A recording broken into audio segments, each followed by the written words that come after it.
So yesterday when I got off my 8-hour round trip drive for Thanksgiving, I decided I need to give back because the amount of support I've gotten is crazy. So I had the Movable Shapes PDF and a one-page music theory cheat sheet that I had on my website. My website, I was like, no one's visiting this. Why am I spending $330 a year on it? So like I didn't have the links up, so I said, where should I post this? So I posted it to Gumroad because I can host there. So it's free on there. I'll have the links in the descriptions and I'll move through it with you today to show you how to get the most use out of it. And I'll also add in a few other things. Let's see, got some extensions, how to play a chord scale.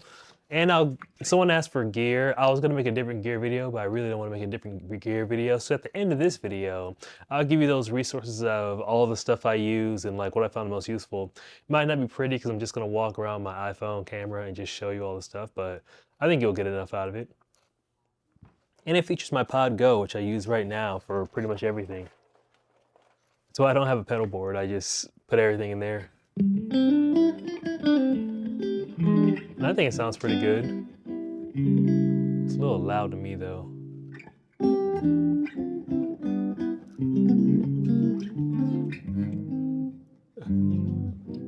We ruined it. I'm gonna actually open up OBS because I have the movable chord scale on here and I'd rather So you see the movable shapes on here. I just have a few shapes on the 6 string, a few shapes on the 5 string. So I think these are like all you need. So first I'll show you the simplified shapes. These are voices where the 5th is removed just to simplify them. So you have root, 3rd, 7th.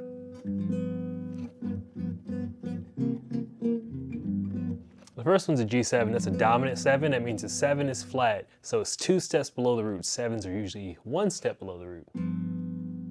Then you have minor, which is just sliding that finger down. And then for a major 7, just both up there. Pretty simple. Then this is what they look like on the 5 string. You have the little triangle shape. I love that shape. Bring the index finger down, you have a minor. And then to make a major 7, you have that little weird pattern right there. You may recognize that pattern from being part of a 9 chord, because if you put your ring finger on the 3rd fret of the B string, that's a D, so you have a C9. And when I show you the one-page music theory cheat sheet, all those extensions will look a lot simpler.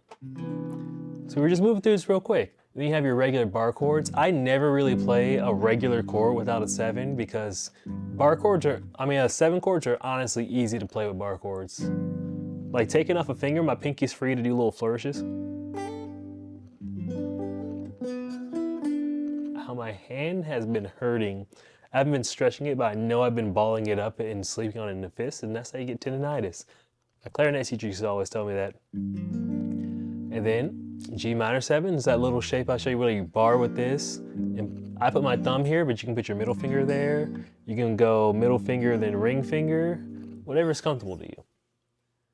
Then you see that G major 7, all we're doing is adding that middle finger onto the D on the B string.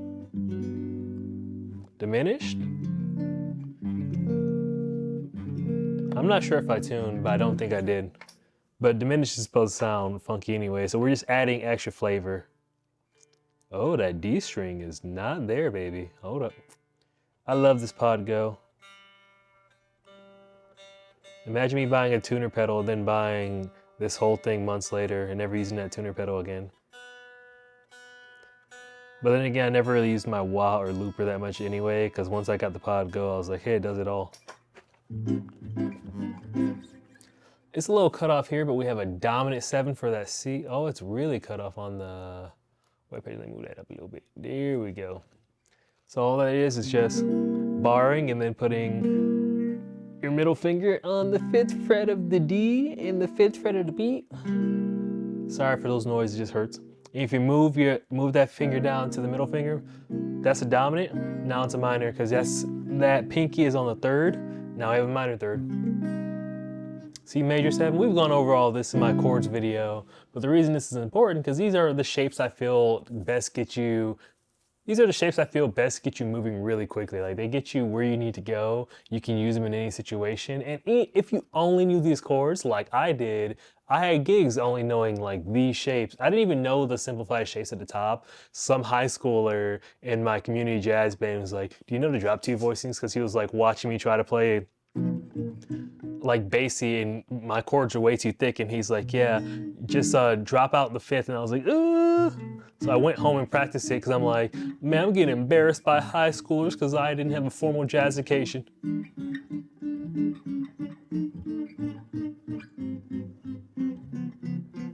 And that's all these shapes, and those fun is they're easy to make, so you don't have to like, they're not hurting your fingers. So they're just like really, really versatile. All right, now that's out of the way. Oh, those are the secret documents. Not the secret documents. We'll go over to the one-page cheat sheet, which I just have as a JPEG because I don't know if I did what I did with the PDF, and I don't want to pay Canva Premium again. I've been using my actual Photoshop. All right, the one-page meld-in method cherry cheat sheet. So I'm just gonna run through this whole thing really quickly. If you want to skip the timestamp, feel free if you already know all this. But just a refresher if you haven't had music theory or if you haven't brushed up on it. There are 12 notes in all of music. I say this all the time. The musical alphabet goes A to G. Sharps mean you're going up a half step. Flat means you're going down. I don't think in like music like this you'll see too many double sharps or double flats where it means you're going up two, but you sometimes see that like written into classical music. Sharps and flats are called accidental, blah, blah, blah. They're black keys on a piano. I made a little diagram over here where I listed the notes. So you can see between a C, there's a C sharp, but that's also D flat. That's called inharmonic spelling when you have like two notes that are the same note, but they're spelled different. Like a B sharp, it's just a C. And a C flat, it's just a B. Same with E and F. Those are where the natural half steps are on a piano. Oh, hey, I put that there. Look at me, it's almost like I know what I'm doing. So a C major is a natural scale with no sharps, no flats. And A minor is the relative minor because when you go down to the sixth of the C scale, you can play A. So if I play C scale, why is my stuff buzzing? And if I play A minor, same notes, A, B, C, D, E, F, A, B, C, D, E, F, G, A, C, D, E, F, G, A, B, C. Same notes, just starting on a different one. That's called a mode, starting on different notes. And I actually have something in my little resource I'm gonna share later. So blah, blah, steps, I already said all that, Now, what I think is the most important thing on this sheet is this little major, like where I list how to make all the chords, like a major's 1, 3, 5, C, E, G. I have it over here too, so you can like see, here's all the extensions. So if you ever need to find an extension, it shows you, hey, 7's 1 below the root, 9's 1 above the root. The ninth is just a second, an octave up. The sus4 is, a sus4 is like when you replace a 3, like it's used a lot in classical music, where it's like, for like resolutions, but it's also in crazy.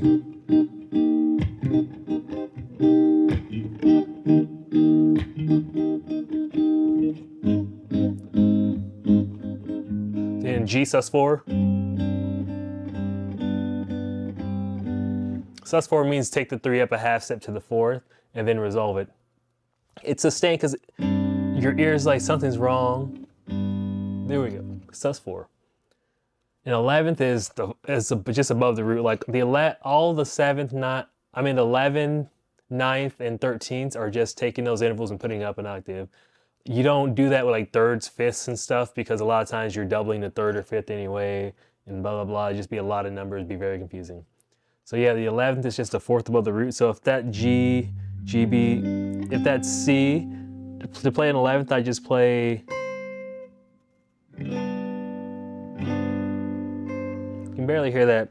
But if I played an 11th chord, so if I find that G and go, that's above the octave G. So I have that fingering. I don't know if I have it on chart for today. We'll get to that bridge when we cross it. We might not. Then the 13th, that's just the 6th.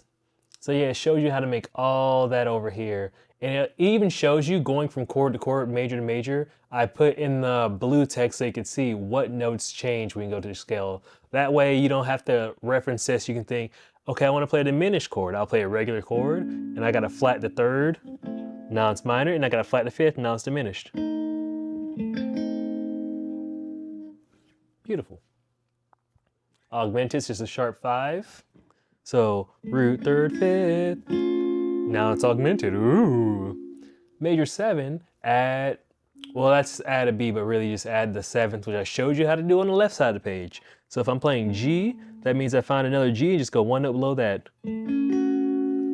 So that F sharp is going to be our major 7. For flatted, that's going to be that is going to go down to an F. So now it's a dominant 7.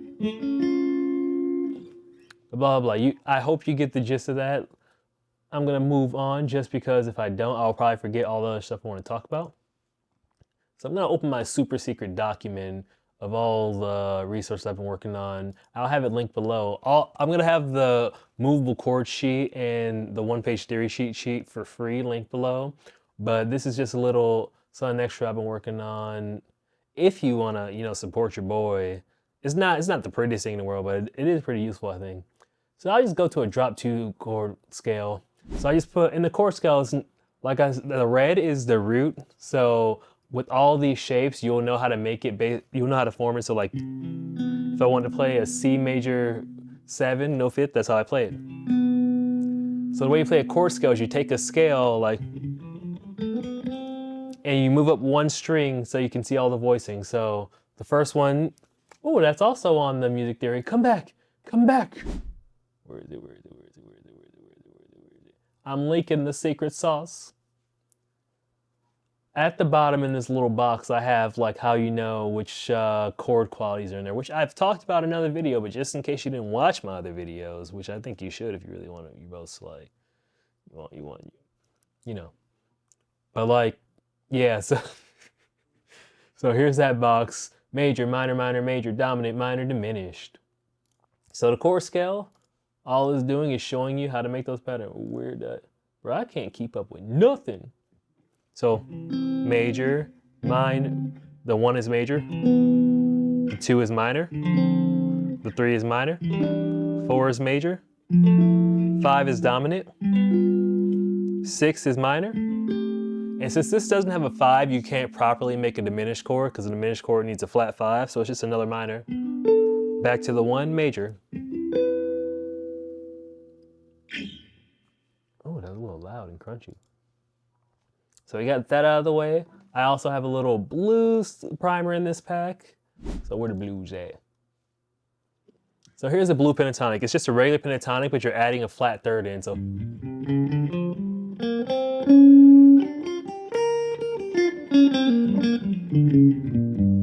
Sounds funky, don't it? Or bluesy, I should say. And in the blues box, it's just taking that minor pentatonic, and it's like B.B. King would use this box a lot.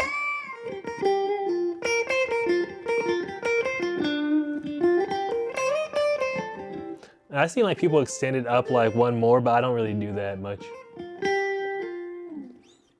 You see blue 1, blue 4, blue 5, that's just So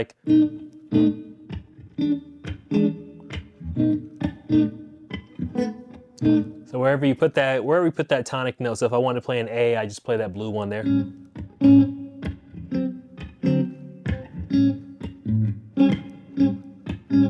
4. 1.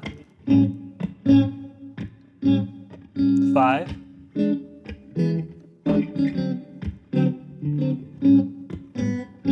Throw that 5 in again. All right, let me stop having so much fun, bro. Extensions.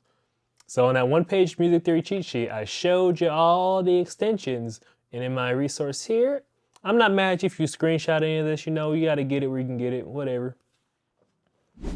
So here's the 13th. So if I played, say, I start on that A again, I just play a regular dominant 7, and I just add that pinky up there because that's the 6. That's what a 13th looks like. And if you're making a major 7 shape, you can make a 13th by putting your pinky over here. My Every Chords Everywhere video is my most popular by a long shot, and it seems like you guys really like these chords, so this is how I think of it. When I want to make a 13th chord, I think of I don't think of where's the 6 at. I just remember the shape. I know how to form one should I need it, but it's a lot easier to just remember the shape so your brain's just freed up. And then if this is the octave over here, because the E strings are the same, then one note above is a second. So if I want to play a 9th, all I gotta do is play a regular like one of those drop 2 voicings and add on the pinky for the 9th. If I want to make that major, I just slide up to that major drop 2 shape I showed you. Beautiful. Minor.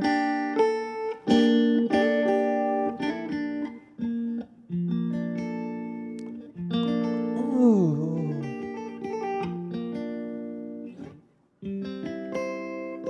There's a C. There's a C that's actually a C major 7 right there. Because we're not putting the pinky on, so you have just those 3 strings is a C, and adding that B in makes it a C major 7. But if we had a minor and we added that in, that's now a 9. So if it was a C, it's a 7, but if we had a minor, it's a 9. Hope you see how that works. Then like the minor 9th, the 9 chords I think are pretty easy when you're on the 5 strings, because it's just, you make that little triangle shape, put your pinky down. Move your index finger down, you have a minor 9. The major 9 is a little bit funkier because you got to make that major shape and then add that in. Well, yeah, hope all that makes sense. And then the 11th, I struggled with that for a while just because I see it so rarely, I just never really put it in my brain. I don't think that's too hard because, so if I play like a D7 right here, my other D is up here, and then go up a 4th, which is the 11th, going to the next string, make a little bar, now I have 11th chord. And I have like more of those shapes, like I try to make shit so they're all legible, all easy to see, and I can also put a lot on, so I stuck to 9 to a page, so there's more and more. It's like 15 pages in total. But yeah, that's gonna be on my Gumroad, which is gonna be linked in the, whatchamacallit, description. All right. So now that that's out of the way, my other resource would just be all the stuff I use here. So all that course, that music theory is what you need to know to like be a very functional guitarist or very functional musician. Because a lot of musicians, they don't know that level of theory. They know how to play. They can be great players. They just might not know what they're playing. And by knowing what you're playing, you can keep teaching yourself. All this stuff I'm teaching you just came from like sitting, whenever I'd be noodling and playing, I just be slowly absorbing more because I like do something and be like, how did I do that? And since I knew what the notes were on the fretboard, I knew like what the shapes look like, I'd say, oh, I'm just adding that 9th in. Oh, that was an 11th. Oh, I can do that here. Oh, if you know what you're doing, you can teach yourself. You can get pretty good just by playing, but if you know what you're doing, you can teach yourself without even trying to teach yourself. So yeah, so I'm gonna move on to gear. So close out this. And I will see you on my phone. This pod go down all the time, but it's dirty because, my feet be on it.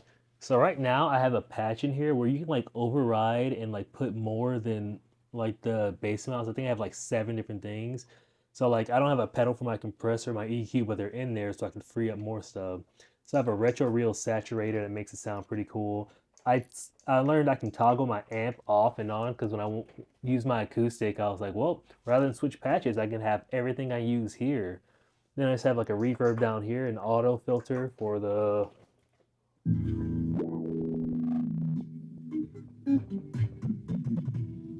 whatever, dude. Then a looper because I use that a lot to practice. This is my pretty much go-to page every time.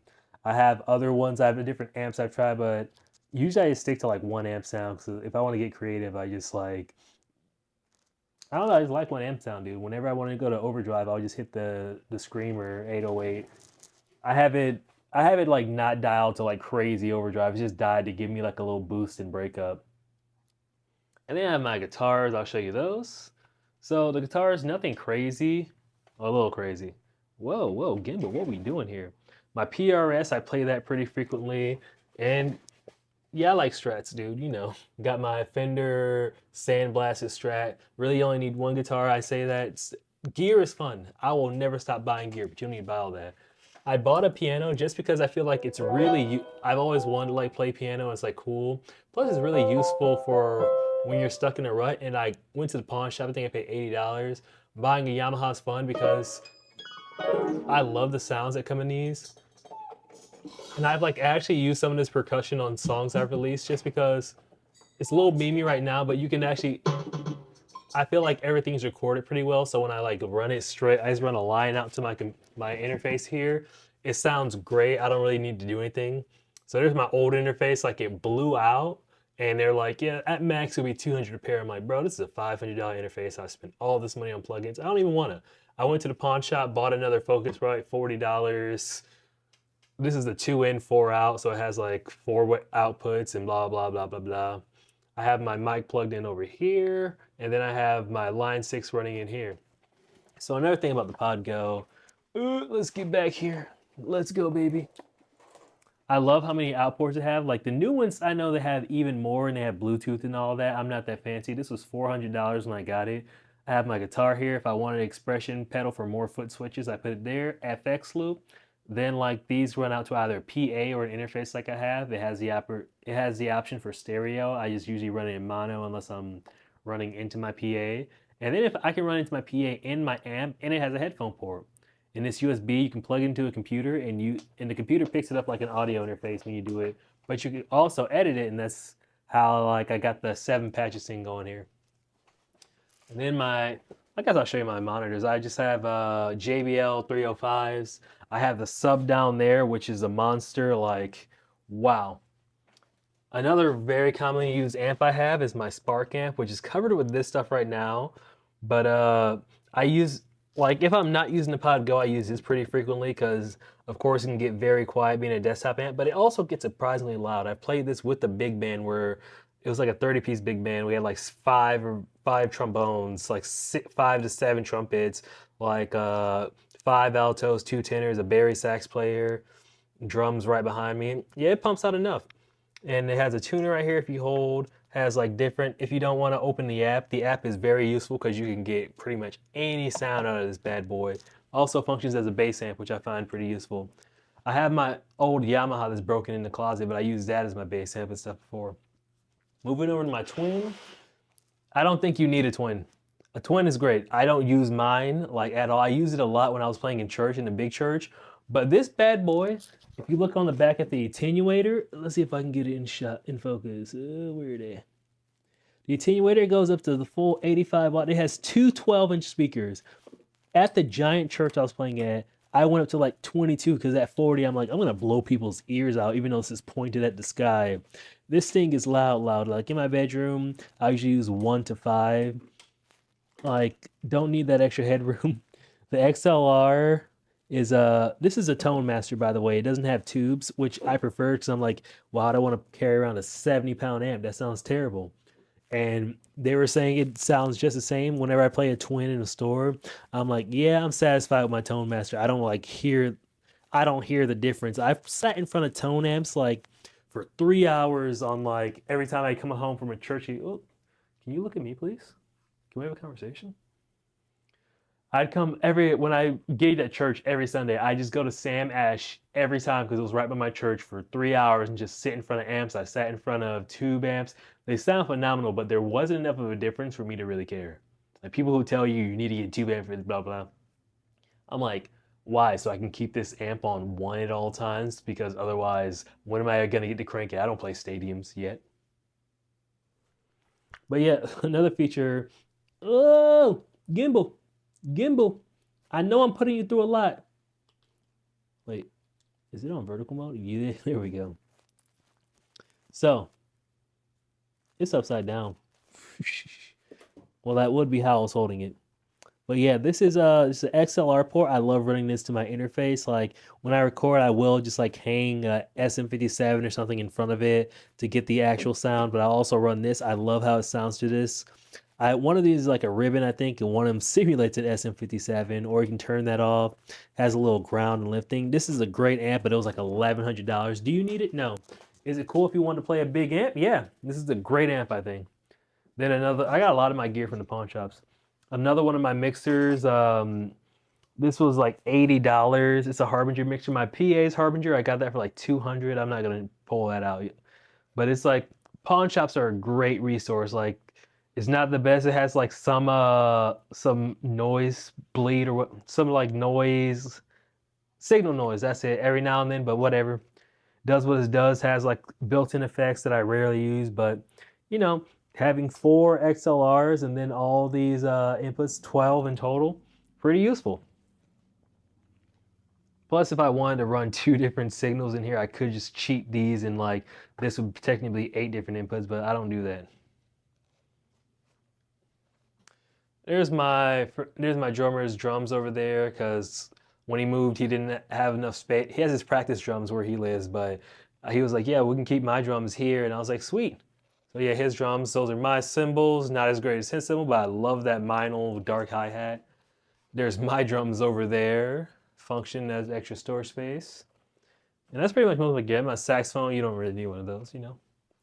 But yeah, that's all the gear I use. I have my DJI mics on me. These are great because I'll plug them into my camera. Right now they're plugged into my phone with the lightning adapter. I am trying to sell these and get maybe the minis, but I have one in front of my computer monitor, on my computer speaker. That way you can hear like a little bit more direct sound.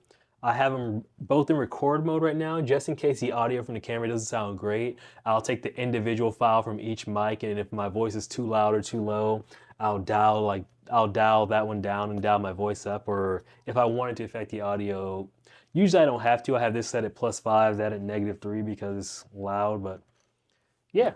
And then like my little Logitech webcam running OBS on this monitor so I can show you that other stuff today. Got a cloud lifter for my SM7B, which very expensive.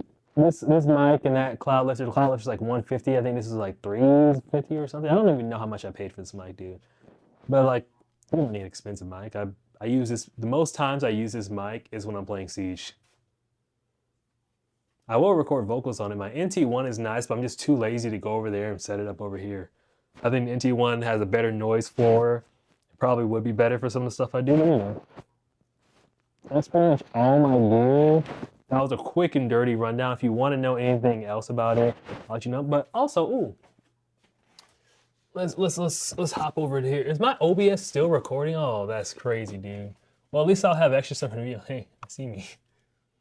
The camera's not even looking at me, bro. What the heck? Can I flip the camera on while I'm recording now? Well, since that's still recording. Now, here we go. There we go, baby. So basically this guitar pack, it has like all those shapes I showed you. It's optional if you want. I've shown you what's in it for free, but there's more stuff, and it's so you have a resource for all this stuff where I put it all in 1080 by 1920 so you can pull it up on your phone. Like you just download the PDFs or whatever, and then you can look at whatever you need to, the scales. I have all the pentatonics and major and minor scales, how to play them 3 notes per string. I have all the modes. Modes are just starting on different notes. So if I played C major scale, there's the auto filter I told you about before. To play D Dorian, I just play the notes of C major. Now am I thinking of each note? No, I'm just thinking of a pattern. So I show you how to do the patterns. To play Phrygian, that's starting on the 3rd note. Still all the notes of C major. E, F, G, A, B, C, E, F, D, E. Sorry, my brain. Lydian is just a sharp 4. It's just a major scale. But instead of playing, you play. Mixolydian is a flat 5, a flat 7. Yeah. That's why a dominant has a flat 7. It's just taking the first shape, that 1, 2, 4, and just doing it again. Aeolian is just a minor. And then Locrian is just starting 1 note below the major scale. So you play the major scale, but start 1 note below it. And there you have all the modes. The modes are basically useful for if you're playing a chord, you know how to play all the notes in the key, but on that chord, basically. Sometimes you'll have a jam that won't even have like the tonic of the chord, and that's when like those shapes really come out. Like in a lot of like, if I play like something like, that'd be a great time to use Phrygian.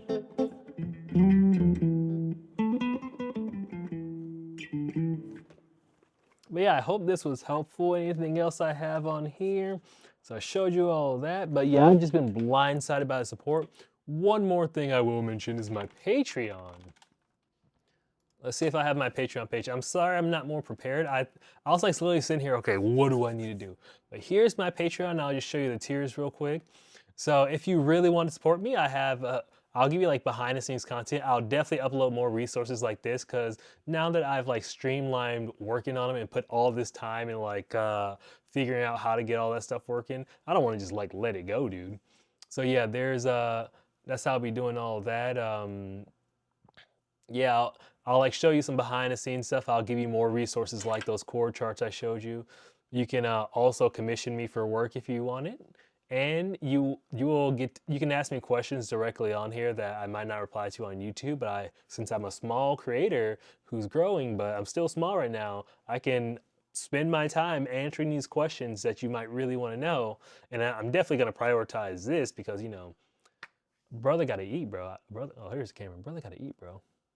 And then my genius tier. So everything in the prodigy tier, but it also, if you want to hop on a call, basically a lesson, but more like kind of troubleshooting you're playing, like how do I do this? How do I do this? I want to do this. I want to learn this. I'd basically tell you. I'd even make resources like more PDFs specifically for you. And I'm limited to 15 minutes, so because I don't know if, say I did get it, I wouldn't want like if 20 people signed up, I wouldn't even be able to fit them in because I was so busy. So I'm just like, it's 15 minutes, but you know I yap. If you've seen any other video, I'll yap. I'll stay on as long as we need to, man. I might just want to talk, bro. But yeah, it's basically a live lesson. And I'm thinking of like making that to, I don't know if I want to make more tiers, but if I made more tiers, I definitely like have longer lessons or like weekly lessons, stuff like that. But I'll listen to you guys on that if you want it. Maybe nobody signs up. Maybe everybody signs up. I don't know. We're playing it by ear. But yeah, I will continue making free content because like sometimes when I started guitar, I couldn't pay for stuff. I just tried to get everything I could for free. And like I said, if you screenshot some of that stuff I showed you, I ain't mad at you. You gotta get what you can take. But yeah, that's I'm trying to provide enough value so that if you wanted to like go a little bit further and get some individual one-on-one, you know my style. So if this seems like something you want to do, that's why it's there. But thank you so much for the support. If you don't want to do any of that, thank you for just watching. That's means the world to me because I remember what it was like when I was only getting 10 to 100 views. That wasn't a long time ago. That was like a few weeks ago. So yeah, thanks for everything. Have a good one. Yeah. Just got home, I spent all day up in my head. I was going too hard, but see, we trying to make that bread. Whole family need me, but right now I need the bed. But I ain't gonna stop till all my peoples is fed.